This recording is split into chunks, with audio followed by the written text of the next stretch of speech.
The first person that you're going to see bringing the high stand out here is going to be Mike, and he's going to be our grip slash electric for the entire day.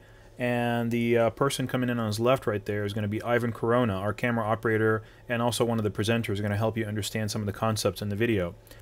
Okay, so the first thing we're going to talk about is what are these two guys doing? They're setting up a high stand. It's called a high stand because it goes up really high, and it's got roller wheels, and they put a sandbag on it to stabilize it a little bit. What Mike's doing right here, never mind the sweat stain on the arms, don't forget it's 115 degrees, is they're trying to set up the high stand so it'll support the background. They're going to put the actual arm of the high stand through the tube of the seamless background and use it as a roller.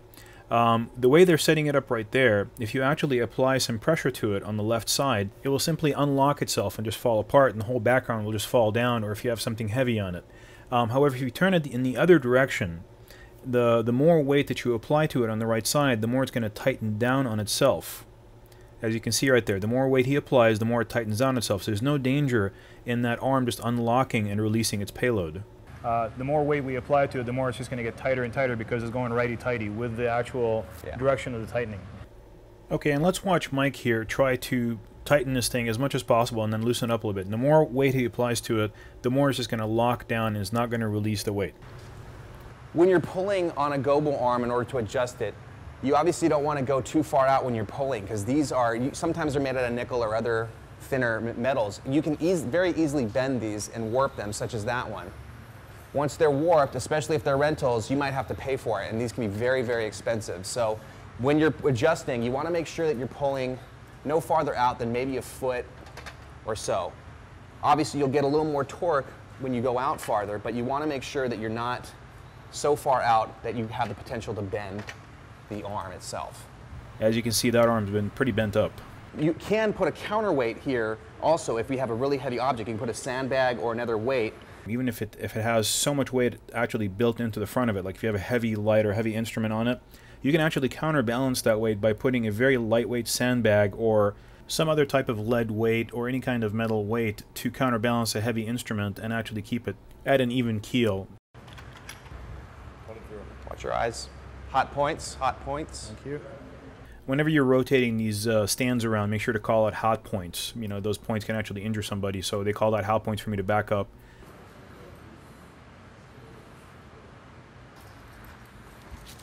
Is this brand new? Yeah. The other thing that we're going to talk about here is the seamless background that we're going to be using. This is a gray seamless background. Seamless meaning, of course, that it is not going to have any shadows in it unless we actually put in shadows ourselves. It's a seamless piece of paper. It doesn't have any corners or edges. It's not been folded. It's been rolled.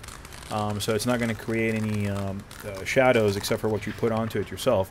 And you can see them tearing along the perforated edge right there so they can unlock the seamless background and start unrolling it. And they're going to go ahead and mount it onto the high stands right there. You don't have to use a high stand. You can use C stands, or you can use a background kit. It actually made specifically to hang backgrounds that has maybe a piece of PVC piping in the center or some other type of aluminum pipe. In this case, we just chose to use the high-highs because they go up really high and they're available and we don't need them for anything else. That allows us to use the C-stands for some other purpose, so we end up saving the C-stands for later. He went ahead and unrolled the background, then rolled it back up and turned it around. So that we can have the top be flush. If we capture a little bit of the top, that way we don't have that line of shadow from underneath where the roll comes. Then that way too, if we place sandbags in order to anchor it, we won't have them in the frame. We'll be able to anchor and be able to hold the frame nice and flush on the ground. That's generally a better way to do it. Even if you want to roll the background down under the actor's feet, it's still better to roll it over like that than roll it under, because then you're not creating shadows at the top of the background either, which, from the backlights or some other type of light source. So why would you want to leave some space behind the background? If you want to be able to hang lights for backlights or rim lights or whatever else, you want to leave a little bit of space behind your background so you can get the lights over top without them being visible in your background of your shot. It's good for, these backgrounds are typically used for anything from just regular still photography to even effects. Sometimes you'll be able to rent backgrounds with cityscapes. You can put them in the back of a window and it'll look pretty convincing. Now notice that they actually lifted up the background right there. Notice that it's starting to unroll by itself. And so Great. Here we go. Here we're gonna watch something really interesting. So this is a bad idea. They actually went ahead and brought the background down instead of just rolling up from where they at. The reason that's a bad idea is because, as we can see, there's a nice big kink in the background right now. Technically, that background is ruined if you want to use the entire background as it is. Luckily, we were able to salvage a piece of it to use for our purposes and not lose it entirely, but technically that is a ruined background because they did not use these clamps or the clips. Come on, Sheffield, grab this thing. Sheffield.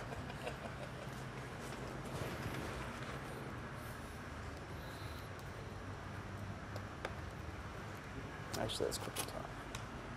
So clamping it essentially is going to make it so that it doesn't roll out like that, and then you lose your background. It won't spin. Cool.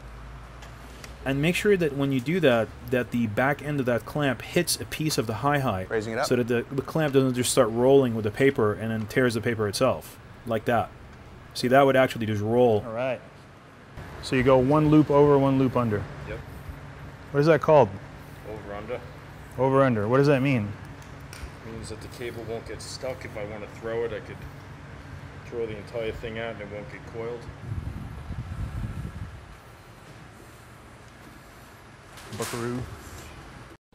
That's not the only purpose of over and under. The main purpose of over and under is when you actually stack it and wrap it like that, it's not going to take up the curl in that particular manner, and when you unroll it, it's going to unroll straight, rather than always in that particular curl.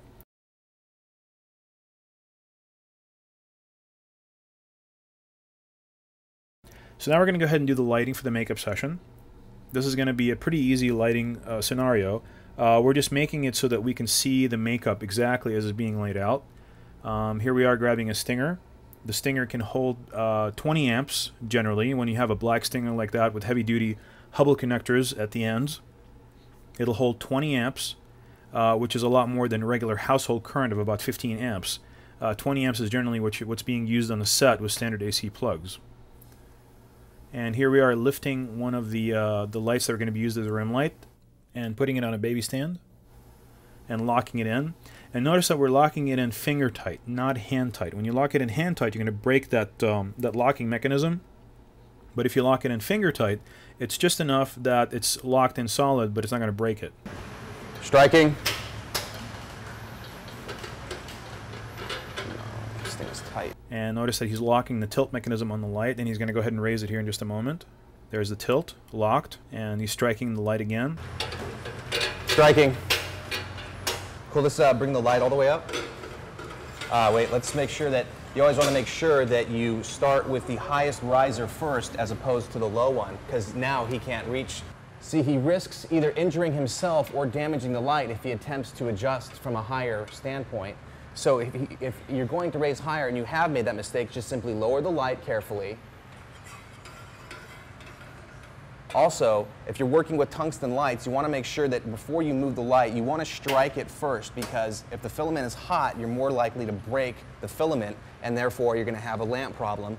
And in a light like this, you do actually have two lamps, so you might not even know whether or not you've broken it if you're not paying attention. So you can strike one and strike the other to make sure that you have both lamps functioning. So now let's raise it up to the higher point. Great. And he locks it down and then raises the next one up. This is a 2-riser or a double riser. Sometimes you'll get a triple riser, and there's other things called mambo combos and a lot of different names, but basically it just has something to, it just basically has to do with the amount of risers you get. 2-riser versus a 3-riser. A 3-riser to be able to go up an extra 33%. So now we've sandbagged the light. Every time a light is up really high, you want to make sure that you sandbag the light. If you don't sandbag the light, then you're asking for trouble, because if you have a cord running and you have an actor coming in, if they trip on the cord, that light will come down and could potentially kill someone. So always make sure that you have sandbags on every light, but especially if you have lights that are very high up, such as this one. And here's a sandbag coming in right there. It's going to stabilize the light so it doesn't wobble too much up there, and it doesn't have the danger if somebody hits it with their leg for it to actually fall down and hurt somebody. So now he's going to bring down the light using the secondary riser, or the bottom riser, actually turn it on, and then use the secondary riser again to lift it back up to the position. The main key is when handling tungsten lights to be very delicate with them, and whenever you can, make sure that the light is off if it's a tungsten light. HMIs are a little different, but still, there's glass and it's heated, and the more hot that the glass and the filament get, the more likely they are to burst. So even if you're handling a light that's already been struck, you want to make sure that you're handling with care. You're not just throwing it around, because if you burst that filament, that's a lot of money, and it could actually ruin your shoot. Okay, so here comes the riser down again, secondary riser. We're turning off the light, bringing it down. So this was just a demonstration. We're going to go ahead and use it as a rim light right now. It's not going to be in that position. We just wanted to show you guys exactly how to turn on and off lights that are being positioned high up like that. Bringing in our key light, which is going to be this RE650 going through a single layer of Chimera fabric. Chimera is really nice. It makes the light really kind of concentrated into a soft layer of silk, rather than just for instance, a simple layer of silk by itself does not harness the whole power of the light. Whereas the Chimera, because it's a soft box, it harnesses all of that wattage that's available inside the RE650, and it pushes all of that wattage straight forward into the fabric. So you get more output on the other end than if you just use the silk, for instance, not an actual softbox. You notice that silver material that we're leaving open right there, that can also be kind of covered in to add even more of that wattage of the light, because it kind of bounces the light against the silver fabric and bounces even more light through the fabric of the Chimera in the front, increasing the available wattage in the front. We're adding a sandbag right here. Striking. We're using a pretty simple lighting scheme for this makeup session. We're just going to use that one RE650 going through the Chimera as a key light. So they're going to be angled this way? Yeah. And then the makeup person's going to be like this? Yeah. Okay, cool. Probably not quite so much. So let's get that rim light back on the other do it. side. So do you have enough cable there? Looks like you grew an extension there. Yeah. Looks like the grip went ahead and Growing got cold. a little bit of an extension there. This is known as head wrapping the light. Making sure it's secure. If you have a big enough cord, sometimes you can double wrap it to make sure that the head, the input, does not fall out. So double wrap it if you have enough. If not, just make sure it's nice and tight on there. Notice how he's lifting that weight close to his body. Come back like right Okay. on here. Okay, cool. So right here? Right there. Yeah. We're using that Mole Richardson light, that soft light, as a rim light on the other side. I'm going to go ahead and connect it to an extension. And we Going already hot. made sure that the light was turned off before we did that. We're going to apply a sandbag weight to the light, make sure it gets stabilized, because it's a very large instrument, as you can see. It's bigger than a person, and when it's sitting on that thin baby stand, it might wobble out for some reason. If somebody hits it by accident, it'll wobble out and crash to the floor. And even if it doesn't actually hurt anybody immediately, that right, bulb striking. exploding might char someone with sparks or shards of glass because it was turned on. You want the 150 as Yeah, another rim? the other rim. Yeah, please. So we're grabbing a 150 to act as a secondary rim light, so we can really see the edge of the artist as the makeup's being applied. Just connecting the head wrap. And here we're going to go ahead and connect an extension cable. And of course, before we connect the extension cable, what is of tantamount importance is to make sure that the light is turned off, because you don't want to surprise anybody when you connect that cable and the light just suddenly comes on. So 0 means off. Zero's off. And also, you don't want the extension cord to spark in your hand. It might actually spark. It might short the circuit a little bit, as opposed to a switch, which would apply the current directly and very quickly to the light. These are always called barn doors, left and right here. Obviously, it's relative as to how it's turned, but just basic adjustments in order to make sure that you're not spilling light into the camera. It's helpful if you're going to have a backlight to make sure that your barn doors are pretty well secured so that you don't get any lens flare. You're going to have, especially on really bright lights, you always have light leaking off from the sides and bouncing off even the black. So if you have black foil, we'll go over that later, but you can use black foil to make sure that you're allowing no light to leak off.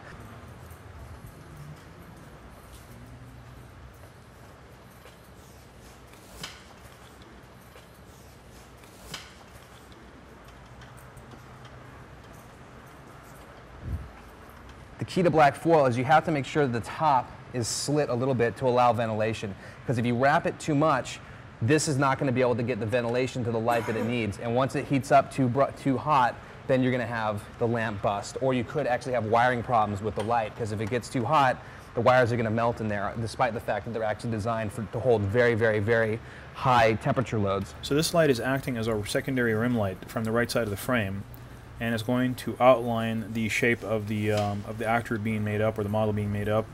As well, it will also outline the makeup artist and allow us to see fine details in what she's doing. I'm making sure that I'm fully flooded here so that we get the broadest field of light. So this is when it's fully spotted.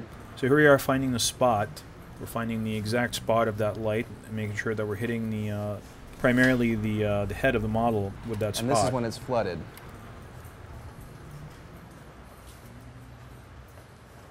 Can you bring it back down to eye level a little bit so it's not so much of an angle? And there's our general lighting scheme. Very simple. We're just using a 3-point lighting scheme at this point. You can see that's our main key fill light. This is going to be our rim light, and also it's going to be a key light when the camera, for instance, when I'm running B camera and it's back there, and I want to be able to see what the makeup artist is doing at that point. It's going to be our fill light at that point, and key light as well. Uh-oh. We blew a fuse. So basically, when you're shooting, this is going to happen. You're going to blow a fuse. So the most important thing is to find out where your circuit breakers are. So I don't know where those are in this place, so let's find them. For one, typically, you can't usually run more than 2,000 watts off of any one household circuit. So right now we're running AC, we're running a 650 watt light, and a fan. So that's gonna blow it out. That's definitely gonna do it. So let's find the circuit breaker.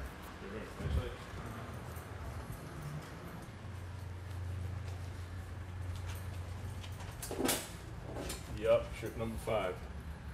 Great.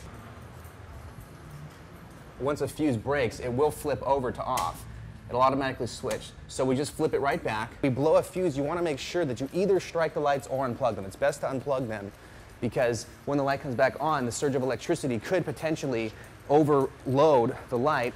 See, this right here is a good example. This circuit is probably not the best place to go into a light here. If you're in a kitchen, which usually has its own dedicated circuitry, then you can pretty much rely on being able to power some lights out of it. But you want to make sure that the microwave is unplugged, so that if an actor or someone who is not familiar with electricity doesn't use that and blow your fuse, such as if you have an HMI, you'll need to wait for the light to get back up to color temperature.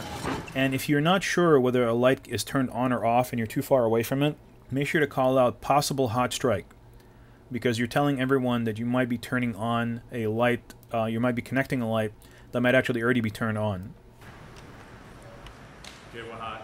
Possible hot strike. You see, we didn't turn the light off here. That could be a problem at times because actors are often sensitive to light. The lights want to be controlled by their controller, not by the current immediately coming into them. So you want to make sure that the light is off. Striking. You call striking, again, because actors and other crew members want to know when lights are coming on. It can startle people, or it can actually hurt people's eyes. If you have a diffused light like this, it's not going to hurt as much, but if you have a very bright source, it can potentially damage someone or cause someone to startle. If someone's doing makeup on someone's eyes or whatnot, that's not a good thing. You don't want to scratch their cornea or something like that. When you're turning lights off, there are a lot of different protocols you can use, but I typically like to say repatching. Repatching, you call out repatching, then you turn it off. That way, if there's another cameraman or the director of photography, if you're a gaffer, they'll know that you're turning the light off, rather than if they're taking a light reading. If they didn't hear that, sometimes they'll be taking their light readings and they won't be paying attention. You'll turn a light off, then they'll go take their light reading, they'll set their camera, then you turn the light back on, and you mess their exposure up. So you want to always make sure that people know when you're repatching lights, when you're turning lights on and off, for safety and also just for simple exposure and etiquette procedures.